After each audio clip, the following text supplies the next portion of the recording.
Now, our next question comes from Mark, and he has a question that so many parents have wondered.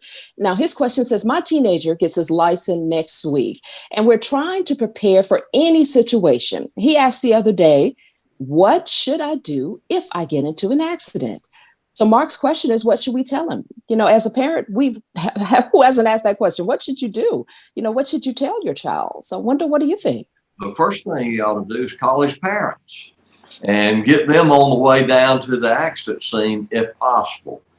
Secondarily, he should assess, what happened, kind of get his thoughts put together. And when the police officer gets there, the police officer is going to ask him questions about what happened.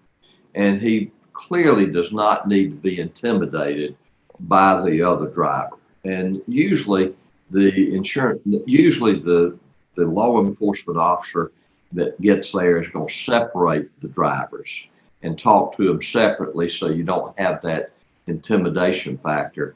But I would probably call my parents first. Most people have cell phones. You can get them on the phone, talk to the parents, and then once that's done, talk to the law enforcement officer and tell the law enforcement officer what happened. Okay. Kate, any thoughts, Kate? Yeah, I agree with Wendell. Call your parents first and let them advise you on what to do. If it, make sure that you feel safe, get in, depending on how the accident happened, where it happened, get to a safe spot.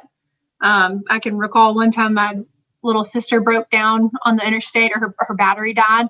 And we said, get out of the car, get over the guardrail and go into the woods. Just because we were scared that someone would come along behind her and hit her. So just little things like that.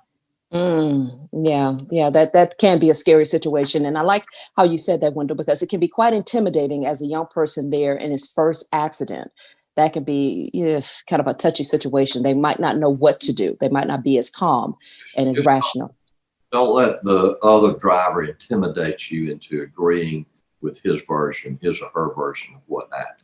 Okay.